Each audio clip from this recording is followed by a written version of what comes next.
understand is when you take an IOP of the teeth, some of the structures in the vicinity will be seen. So when you're taking the IOP of canine, can you see the nasal structures, midline nasal structures when you see canine IOPA? Can you all see my presentation? Yes. Okay. Yes. When you're taking a canine IOPA, can you see the mid nasal structure in an IOPA? No. No. You can see only the lateral part of the nasal structure. Okay, so why am I showing the skull picture is I want you all to understand what things will be there. When you are taking an IOP of the premolar, first molar, can you see the mental foramen? Yes. Yes. Okay, clear? When you are taking the third molar IOPA, can you see the coronoid? Yes. Okay, clear? Especially when you're using bisecting angle technique, you can see the coronoid. So relate the underlying landmarks and appreciate. Okay. Remember, whenever you're taking an IOPA, if in case for your OSCE, if you're asked to place a radiograph, how to take and angulate, okay, without exposure, without if in case if you keep for a canine or in central incisor the film in a horizontal way, you will get 0 marks. So understand how it should be placed. Okay, so this is a full mouth IOPA. How many films are needed will be shown, and all these are marked black. Why? Because to ensure that the eyes are less fatigued.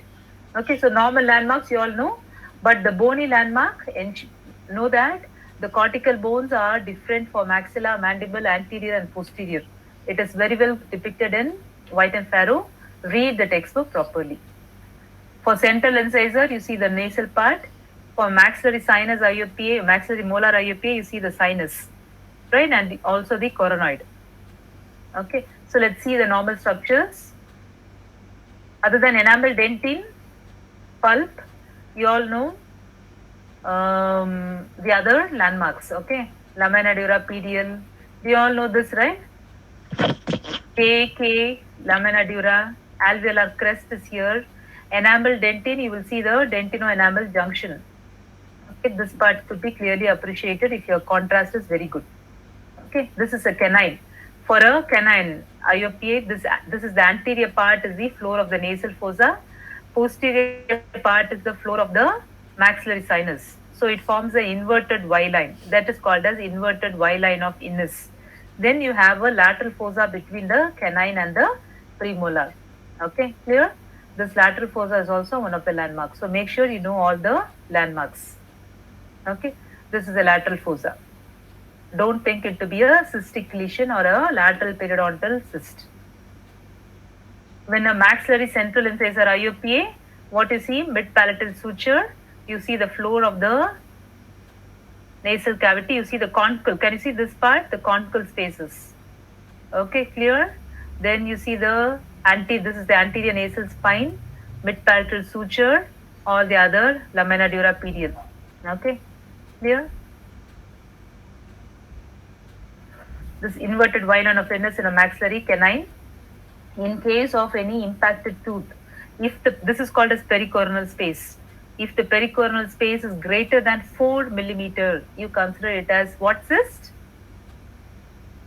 If the space is greater than 4 millimeter, what is a cyst? Dentigerous. Dentigerous cyst. Okay, right. Okay. So you have the impacted molar here. Okay, pericoronal space is otherwise called as follicular space. Floor of the maxillary sinus. This is a maxillary occlusal radiograph. So one in maxillary occlusal. Remember, not all the landmarks will be seen in all the radiographs. Clear? So this, there will be an oval shaped black color area, radiolucency. Okay, opening of the nasolacrimal duct, which will be obviously seen on an occlusal radiograph. Okay, clear? So when the patient is opening the mouth for a third molar IOPA, obviously what process is this? Coronoid. So don't say it is the patient's finger. There are a lot of answers which we get from students. Okay, saying that it is a patient's finger. Can a patient's finger be seen on a radiograph? Yes or no? Even if the patient holds the film, could it be seen? Yes or no? No. No. Why no? It's at the back. It's at the back. Even if it is at the back, why can't it be seen? Why can't it be seen? Tell me 2 reasons why even if the patient holds the film, you cannot see the film. You cannot see the finger. Film is covered with silver covering. Silver. I didn't know. Hey, Ghazlan. Why? I read just now but forgot already. If you forgot, how can you take your exam, Ghazlan? Yes, Haikal. I'm not sure. You're not sure. Latifa? Aluminium. It gets filtrated by the aluminium, so Latifa, what is filtration? What is filtration?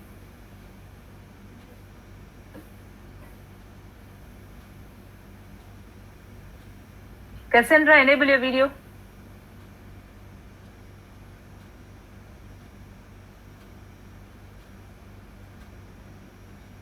What is filtration?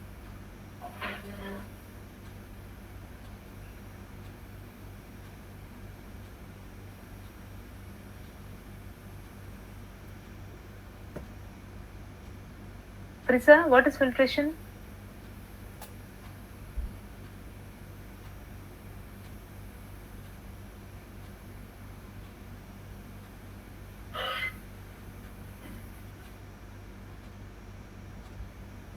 Anybody, any students? Doctor, can I try? Yes, Tiffany. Is it to remove low energy photons to reduce the exposure to patient? Very good. Okay, right? Good, well done. You are removing low energy photons with filtration. Aminul, open your eyes, Aminul.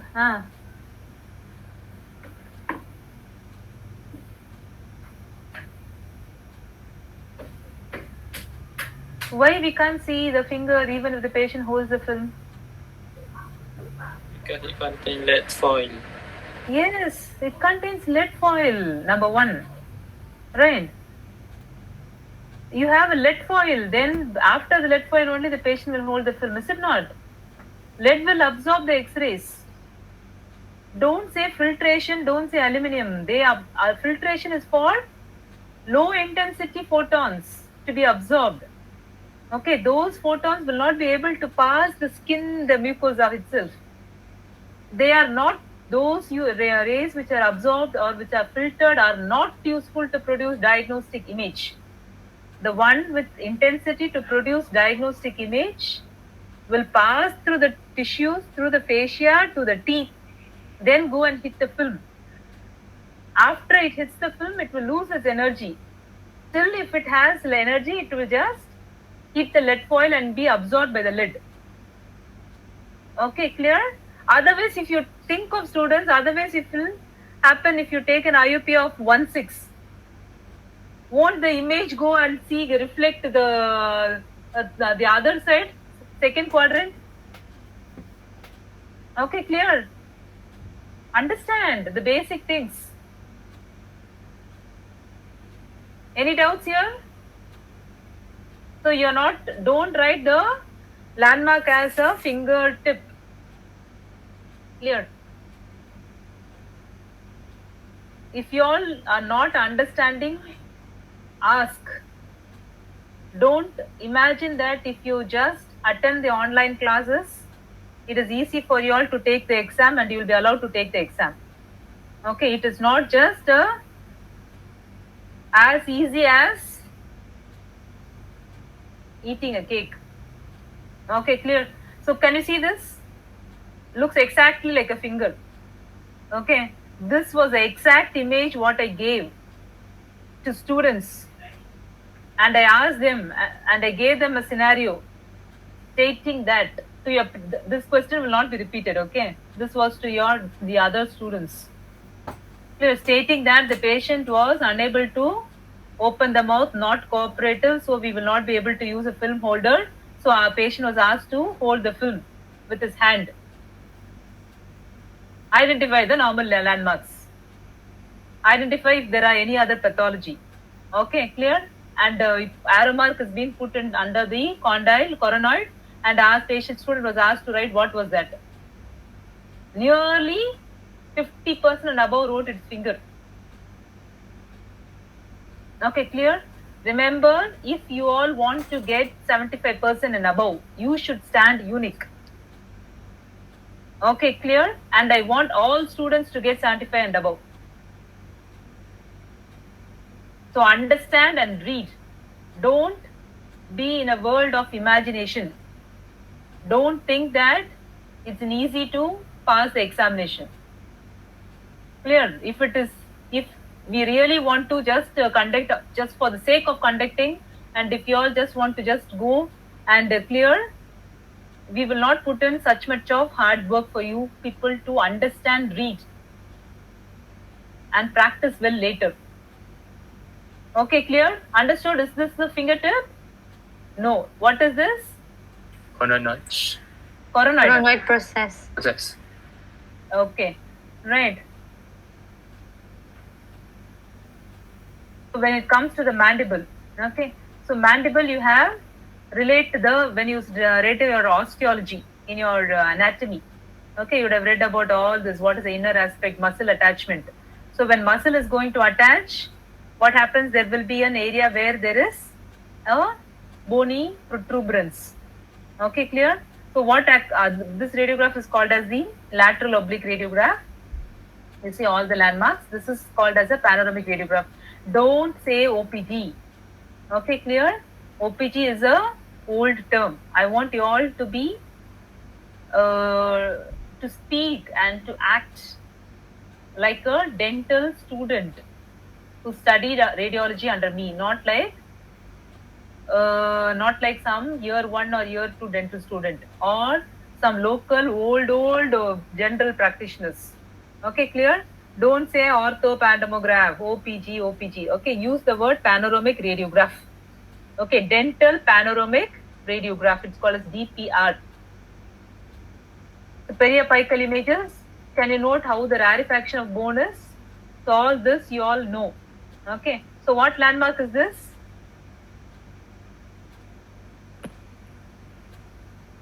What landmark is this? What IOP is this? Intraoral periapical. Okay. What IOP is this? I asked you, saying intraoral periapical. Which region? Lower anterior. Lower anterior. Which part? Which part? Anterior gas in central incisor, canine. Central incisor. Central. Very good.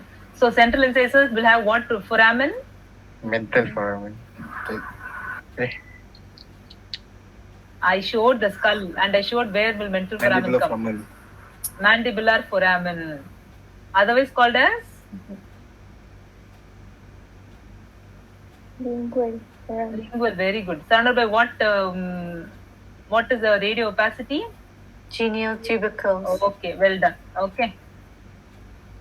So see, can you see the difference? Both are mandibular anteriors, but how the landmarks are appreciated. You will have the inferior border of the mandible, mental fossa, mental ridge also. Okay. Periodontal bone loss. You see premolar. Around the premolar, what is this? Foramen. Very good. Okay. So this sometimes in another scenario will be given such a way that this foramen is at the apical part. Okay, clear? No decay, no trauma, nothing. Lamina dura is intact. Will you say it is a periapical granuloma? No. Okay, clear? It's not a periapical granuloma. So what will you do in that case to say it is not pathology? Because lamina dura is intact. No. What will be your next course of action to say it is not a pathology?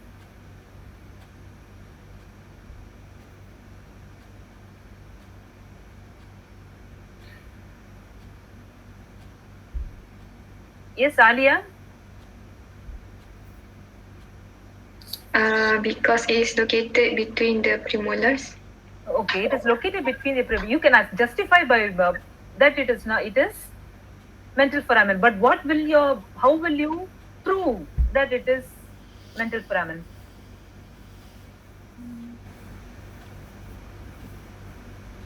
Take another X-ray at different angle. Wonderful. Okay. Very good, Imran. Give a clap, unmute and clap for Imran. Okay. Right? Yes, unmute and clap. Clap, man. No writing, it should be in action. Okay. Right? Okay, well done, Imran. To prove, if a question is asked, how will you prove that it is mental foramen? What will you do? Angle, disto-angular, mesial tilted, mesially projected, disto projection. Okay, right? So what will happen? What will happen? The radiolucency will move either mesially or distally. Okay, clear? If it is a pathology, it will remain in place.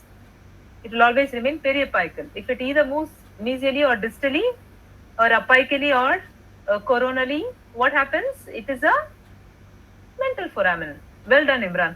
Okay. Yes. Okay. So I want you all to relate and understand, read the question and do. Okay. You have the foramen. Okay. Superior border of the foramen and inferior border of the foramen. Mandibular canal. Everything you can see in this part. Okay. Clear? Inferior border of the mandible. And this is, what is this called as? Ascending ramus. Okay. This part. Sometimes even the other than the coronoid, you can even see the ascending ramus of the mandible. Okay, in an IUP, in case of opening. Okay, so mandibular canal, you can see superior border and inferior border. So these are the another thing which I want to show you all. Can you see the nutrient canals? Okay, clear? So these are again normal features. Don't interpret for any pathology. Okay, clear? So what is this black arrowhead signifying? What, Rich? Internal oblique. Internal oblique ridge. Internal oblique ridge. External will stop with this. If it continues downwards, it is internal oblique ridge. Okay. Then you have submandibular fossa. Okay. A depression in the molar, radiolucency in the molar is submandibular fossa. So I want you all to identify these landmarks and write accordingly. Okay. So this is ascending ramus. Clear? A student who writes unique different landmarks from others will get more marks. Okay, if the question states that list 3 or 4 landmarks which is seen in this IUP other than enamel, dentine, pulp and other things, look into the area what you are able to visualize and write properly. Clear? Okay, so you all know what is submandibular fossa. Sometimes you can see the tooth socket remaining also. Okay, missing. This is a mandibular occlusal radiograph of a mixed dentition stage. So you can see submandibular fossa nicely. Okay, why? Because in the skull also you can see this depression. Any depression, you see it as a radiolucency. Don't think it to be a cystic lesion. Don't think it to be a vascular lesion. Clear? In some cases, you'll be able to see the canals properly. In this radiograph, this is the third molar. Okay, clear, IUPA? When you see in this radiograph, can you see this part? There is darkening of the root. Can you see this? There is darkening of the apex and the superior border remains intact. Okay, clear? Considering the fact that the superior border of the mandibular canal remains intact, though there is a radiolucency on the darkening of the roots of the apex, okay, this darkening could result because of something else, some other pathology in the crown, because there is generalized widening of the pedial space. Okay, so this tooth is safe for dental extraction because the superior border of the mandibular canal is intact. Can you all see this? This is called as the superior border. Okay, where my laser pointer is. Got it, students? This is how you analyze the radiographic feature of an impacted tooth. There are certain criteria for you all to know. Okay, right? How the superior border is. Is there any notching? Is there any curvature? Is there any bone resorption? Is there any darkening of the roots? Is there any crossing over of the PDL? Okay, these are the factors which will suggest that the tooth is impacted. Here you have see the fused tooth here. Okay, mandibular anterior, genial tubercles, lingual foramen, genial tubercles. Can you see the nutrient canals in this radiograph? Yes or no? Yes. Okay, well, how will differentiate the nutrient canal picture from the previous one and this one?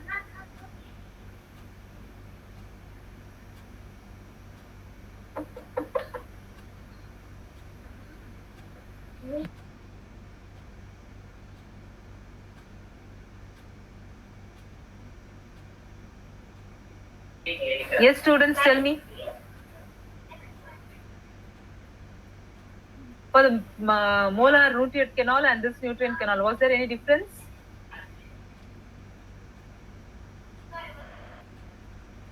Wake up, students. Eyes open. Can you show us the previous No, photo? I will not show. You have to relate. Because I told you all the nutrient canals, how it appeared. Was it radiolucent or radio opaque? Molar radio opaque. Molar was opaque. Yes, Amar, very good. This is radiolucent lines. Okay, so it depends upon how the bony architecture is. The nutrient canal appearance also will vary. Okay, clear? Right, so this for mandibular anteriors, you can see this kind of radiolucent lines. Okay, don't think it to be static electricity. Okay, static electricity will be appearing like thunderbolt. Okay.